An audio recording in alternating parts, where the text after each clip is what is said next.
Hadirin saudara-saudara, semua orang yang menikah itu pengen supaya ada istilah yang sering disebut sakinah, mawaddah, warahmah. Ya. Emang semua orang begitu maunya ya, ketika dia menikah pengen ada mawaddah. Mungkin mawaddah ada tuh di kala masih muda begitu kan, di kala masih seger. Ntar udah tua kadang-kadang mawaddahnya mulai hilang begitu ya, tapi digantiin dengan rahmah, kasih sayang. Jadi tuh saya nih ngelihat bini saya udah sayang aja, walaupun bini saya udah ubanan ya. Bini saya ngelihat saya begitu juga, bawaannya sayang aja, walaupun saya udah jenggotnya udah putih, saudara-saudara, udah nggak gagah lagi ya, udah lemes. Ini yang tua-tua banyak yang lemes kan. Ya kita ngaku saudara-saudara, itu kan proses alami. Dunia itu kan kecil ya, maka dibilang dunia itu aqallu minal qalili. Dunia sedikit dari yang sedikit, bukan sedikit dari yang banyak, masih lumayan kali. Dunia sedikit dari sedikit. Seger kita cuman sebentar, berapa tahun, entah dah tua ya riap-riap udah nggak seger lagi. Ibarat pelita udah riap-riap tuh terangnya. Dulu masih muda, wah nyalanya gede begitu ya. Maka tadi saya bilang tuh yang muda tuh yang disuruh nikah, bukan yang tua nggak boleh ya. Ya boleh-boleh aja. Kadang-kadang istrinya meninggal, dinikah lagi dah. Bahkan ada yang nambahin, mungkin begitu kali kan. Jadi saudara-saudara, menikah ini sesuatu yang bagus. Semua orang ngarepin sakinah, mawaddah, warahmah begitu. Mawaddah ada begitu menonjol di kala muda, rahmah menggantikan di kala kita udah tua. Adapun sakinah mesti ada terus semenjak pertama kali ya. Karena kan begini ya, manusia ini kalau punya teman itu kan bawaannya tenang begitu. Kalau sendirian ya dia gelisah ya, tidur temennya bantal guling ya, waktu makan nggak ada yang ngajak ngomong, ngajak ngobrol begitu. Kalau kita berduaan begitu, walaupun nggak punya anak, cuman berduaan aja, masih ada ketentraman. Siapapun tuh manusia kalau sendirian nggak tentram ya, di mana aja saudara-saudara begitu. Apalagi dipanggil polisi dia, ya saya bingung banget begitu kan. Jadi manusia punya sifat kalau sendirian tuh nggak tentram ya, minimal di berdua agak tentram begitu. Maka ini diharapkan pernikahan membawa ketentraman ya, membawa sakinah, membawa ketenangan. Tapi ingat ya, semua orang pengen mawadah, warahmah, ame sakinah. Itu ada syarat-syaratnya itu. Supaya tentram ini pernikahan, mesti suami jalanin kewajibannya. Nih para pengantin lama khususnya ini ya, juga pengantin baru mesti menjalanin peraturan-peraturan agama supaya pernikahannya ini tetap membawa ketentraman. Jangan sampai rumahku jadi nerakaku, itu kan serem ya, berantem melulu ya. Emang sih baru-baru menikah kayak apa itu ya, jarum mamet apaan terus namanya, benang pak apa iya iya, nempel terus saudara-saudara begitu. Itu baru-baru, ntar kesono wadah mulai dah, oh kita nggak mau, kita pengen mulain sekarang terus sampai dipisahkan oleh kematian. Tetap suami istri membawa ketentraman batin bagi keduanya. Nah untuk itulah agama mewajibkan nih, supaya tentram, supaya nggak cekcok, suami diwajibkan untuk satu, bergaul dengan baik kepada istri. Sebagaimana firman Allah yang berbunyi, wa'ashiruhunna bil ma'ruf. Wahai para suami, bergaulah kamu kepada istri kamu dengan baik. Gak boleh kita ini mentang-mentang suami laki-laki gagah begitu, mungkin megang duit dan seterusnya begitu ya, kemudian kita berbuat sewenang-wenang. Itu nggak boleh itu. Maka Nabi bersabda, khairukum linisaikum.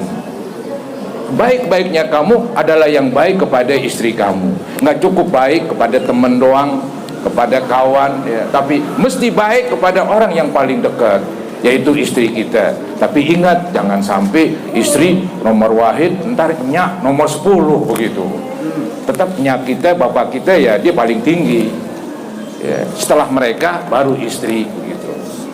Kadang-kadang ada seorang suami yang begitu dekat ya, sedikit-dikit bantuin nyak bapaknya. Kadang-kadang bininya kurang dieroin, apa dibilang, mendingan lu kawin sama nyak lu aja. Ada yang begitu tuh. Ya enggak juga lah ya, kan nggak mungkin dong ya, istilahnya pecah begitu. Jadi kita baik sama ibu bapak kita, juga baik kepada istri-istri kita. Itu memang udah harga mati supaya ingin hidupnya tenteram.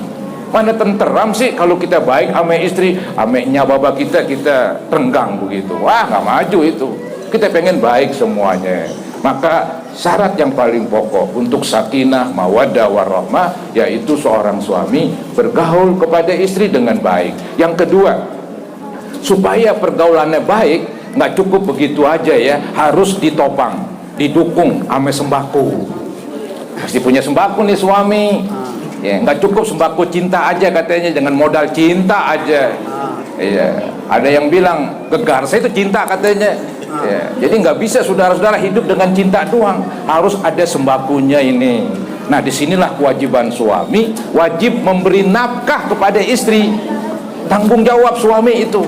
Secara hukum Islam, istri nggak wajib kerja nyari duit. Secara hukum Islam, kadang-kadang kan bini-bini kita ini dibantuin suaminya, apalagi yang warung. Ya, dia bantuin banget, wah, keren banget itu. Ya, secara hukum dia jadi permaisuri. Ya, kerjaannya bersolek aja udah buat suaminya, kan begitu. Tapi kan ya mestilah istilahnya istri kadang-kadang membantu ekonomi suami, tapi secara hukum tidak berkewajiban. Yang berkewajiban suami wajib mencari nafkah untuk memberikan nafkah kepada istri dan nanti kepada anak-anaknya. Itu sudah suatu kewajiban saudara-saudara. Maka tuh kalau suami pergi jauh kemudian nggak dititipin nafkah dan nggak diceraikan, maka suami utang saudara-saudara, hitungin aja itu. Ya, kalau musim durian nggak datang, musim rambutan nggak datang, musim mangga nggak datang, hitungin aja itu berapa duit. Sehari berapa duit itu suami wajib beri nafkah. Anggaplah gocap begitu, gocap sekian tahun, jatuh utang itu. Ya, kalau suami nggak maafin, kalau si istri nggak maafin, suami berdosa terus. Jadi itu memang kewajiban seorang suami, wajib memberi nafkah. Sehingga tuh di dalam Islam, maaf ya, seorang istri boleh gugat cerai. Maaf ini ngomongnya jelek, bila mana suami udah nggak mampu memberi nafkah. Maaf ini jangan ditiru nih. Yang enak sih sabar begitu ya. Istri jadi orang yang sabar. Ya, makan namanya ayam sabar, makan namanya bulu ayam sabar, nggak makan juga. Wah, ini keren banget ini. Yang begini nih istri ya, sebelum mati jangan dikuburin. Sabar banget nih bini yang begini nih. Boleh banget para jadi punya istri begini, orangnya sabar, tapi dia berhak menuntut karena hak dia. Ya, maka dari itu nih suami keluar nyari duit, insya Allah itu pahalanya gede. Pahalanya saudara-saudara lebih besar ente sedekah. Ya, ada hadis Nabi mengatakan begitu, dinarun anfaqtahu fi sabilillah wa dinarun tasaddaqta ala miskin wa dinarun anfaqtahu fi raqabatin wa dinarun anfaqtahu ala ahlika a'zamuha ajran alladhi anfaqtahu ala ahlik, atau kama qala Rasulullah sallallahu alaihi wasallam. Uang dinar, uang rupiah buat sedekah, uang rupiah buat zaman dulu mendekain budak, uang rupiah buat orang miskin, uang rupiah buat istri dan anak, paling gede itu pahalanya buat istri dan anak. Hebat sekali itu suami. Maka tuh suami disuruh memberi nafkah, suatu kehormatan, bukan penindasan. Girang tuh suami, alhamdulillah gue disuruh memberikan nafkah kepada istri, jadi pahala gue nanti banyak sekali. Girang dia, maka nyari duitnya pun girang, ngasih duit juga girang, nggak pelit sama bini begitu. Emang nggak boleh banget pelit sama bini ya, ntar bininya kabur dah kalau suaminya pelit. Ya, jadi emang hidup ini butuh uang, ya nggak cukup dengan modal cinta aja. Untuk itulah saudara-saudara, pernikahan untuk supaya langgeng, ya supaya sakinah, mawaddah, warahmah, tetap seorang suami wajib memberi nafkah. Seorang suami bergaul dengan baik gitu. Ini nafkah ini kan ya, diantaranya makan, kemudian ada lagi yang namanya yaitu pakaian, tempat tinggal tuh kewajiban suami. Nggak mesti punya rumah sendiri. Ya, suami ngontrak, jadi juga itu. Cuman ntar yang bayar kontrakan suami, masih bini kan begitu. Aduh, maka tuh duit bini utuh. Apalagi dapat warisan dari bapaknya. Ya, biarin, nggak apa-apa. Ya, biarin, ntar buat anak kita juga saudara-saudara ya. Ya.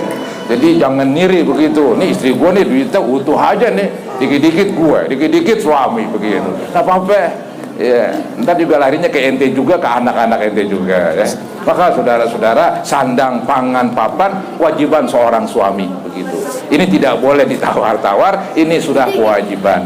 Nah, kalau suami sudah memberi nafkah, ya, sandang pangan dipenuhin, suami sudah bergaul dengan baik, istri pun wajib berbuat baik kepada suami biar ada keseimbangan. Apa kewajiban istri? Anda semua pada tahu nih, istri-istri lama ini, bahwa seorang istri wajib patuh kepada suami, ya. Sampai-sampai itu ada hadis yang sering saya sampaikan, lau amartu ahadan liyasjuda li ahadin la amartul mar'ata antas juda li zawjiha. Seandainya manusia boleh sujud kepada manusia, maka yang mula-mula disuruh istri sujud kepada suami. Tapi kan nggak ada sujud orang ame orang, yang ada sujud kepada Allah Subhanahu wa ta'ala. Seandainya Nabi berandai-andai, seandainya boleh tuh manusia sujud ame manusia, yang mula-mula istri sujud kepada suami. Bukan disuruh sembah tuh suami, tapi si istri wajib patuh kepada suami. Selama perintahnya tidak berlawanan dengan agama, patuh. Jangan ngelawan mulu tuh istri. Kadang-kadang kan maaf ya, yang namanya istri ngelawan mulu. Kata orang dia begini apa bengkok, maaf ini banyak di sini nih, yang di sono yang jauh. Iya. Emang ada hadis begitu mengatakan. Ya, tapi ini membuat suami jadi orang sabar. Bukan malah jadi suami, aku kesal sama bini gue ceraiin lagi dah, begitu dah, ceraiin. Ntar nikah lagi, ya begitu lagi, terulang, ceraiin lagi. Ntar kawin cerai, habis aja umur. Jadi seorang suami, terimalah istrinya, walaupun bengkok-bengkok, maaf para hadirin ngomongnya, lumayan kan begitu. Syukur-syukur di sini lempeng semua. Ya, kalau ngikutin agama nggak bengkok lagi, lempeng.